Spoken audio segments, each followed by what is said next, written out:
Hi, ideally here for my little bully graphic, I would have had a guy with a crown on his head because this is what happened in my interview with the king. First of all, I had to decide, was he in fact a loyalty buyer? Did he have buddy number one, two, three bought from, and we were just getting the shorts, the shorts, the shorts? Was he a true value buyer? If he was, in theory, I could make headway with him because we had the best total economic service value proposition thanks to our service excellence program over the previous 9 months focused on the niche that he was in. Or was he a pure price buyer? Clearly, I didn't think he was. So I suspected he was a loyalty guy, but I just said, all right, tell me, King, be honest. If you had to look at your total annual spend, with distributors like me, who's your number one supplier, number two, number three, number four, and why are they in that order? And has there been any shift? Do you have any changing buying philosophy, policy objectives? And he was very honest. He said, "Well, I buy from your biggest head-to-head competitor, who's actually just right around the corner from my place. Um, Actually, I'm a second generation business. They're a third generation business. Our dads grew up together, doing business together. They bailed each other's business out together. Uh, I'm a little bit older than their kids, but we still have a shared our company and their company have a shared softball team. We've been in each other's weddings, that kind of stuff. They're family. Now, the two brothers that inherited this distribution business had a bit of a civil war and they split. And the goofball brother went and started his own competitive distribution company. And, he's a goofball, but I like him. So I call brother number one, give him everything. What he doesn't have, I call brother number two. And if he doesn't have it, then I go to a fraternity brother of mine that I got a job working for a third vendor here in town. And I guess we call you fourth. So I said, all right, so what I'm confirming is that by the time you get down to us, you would have a list of a lot of geeky little items you need to go do some job to take care of a customer and clock time for your payroll, in a sense, to cover your costs and then something. And so we're providing a value for you. And he goes, oh yeah, I mean, obviously, we're providing a value. We've ordered from you every day last year. If you said we've had 250 orders.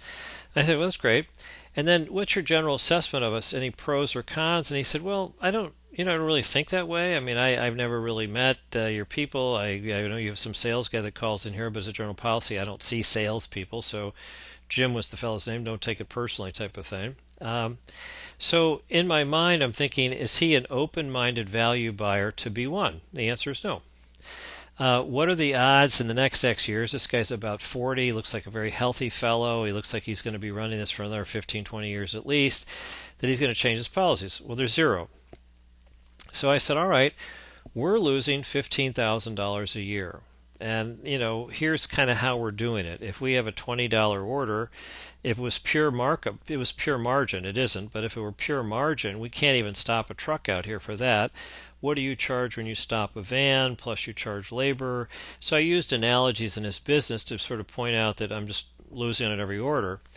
And so, but you're benefiting because you need these things to go take care of customers and clock time. So how can you help us do better? And he said, no, I can't, and I'm not going to change. It's not my problem. You should consider yourself lucky that I'm giving you some business. And I said, well, all right.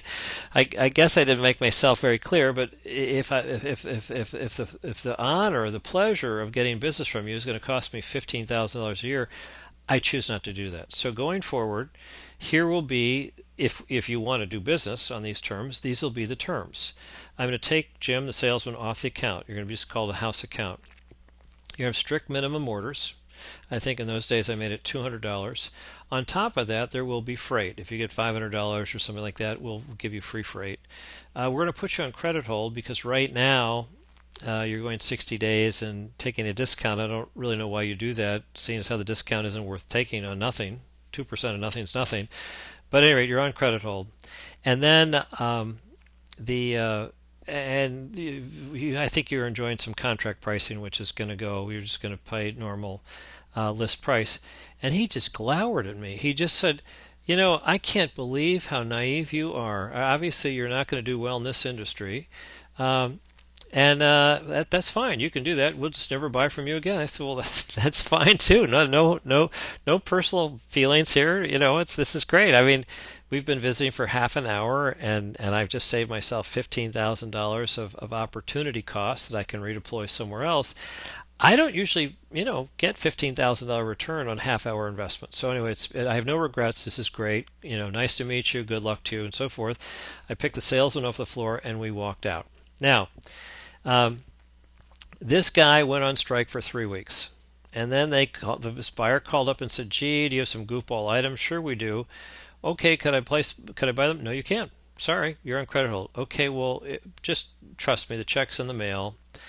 So now can I buy them?" "Well, yes, but you still have to buy another $180 to get to the $200 minimum." "Okay, here's some A plus items to get to the $200 minimum, and then we charge them freight, list price, and so forth." So the guy went from a $5,000 account losing 15,000 to a $36,000 account making 5% or more return on sales on net profit because we still had the cherries. So morals of the story are loyalty buyers aren't going to buy value until after the king sells his business to someone else who comes in with a new philosophy and a new policy. Or some buyer retires or dies and some new buyer comes in and they can sort of impose their own personal agenda within a bigger corporate agenda. But typically it's a top-down phenomenon. So you have to wait for key turnovers, otherwise nothing's going to change. And then second point is that if they're truly cherry pickers, because they are cherry picking your most odd dust collecting items, or they're only buying from your convenience store locations when they're convenient, and they want to come in and buy small quantities and get some big contract price, and then to have you bill them, as opposed to no, you're going to pay C-store pricing, and it's going to be cash or credit card, a true wholesale service model. Then they have no choice but to continue to buy from you because you still have the cherries. So that's the happy story of the king, the cherry picker, and the, courageous new CEO. Thank you.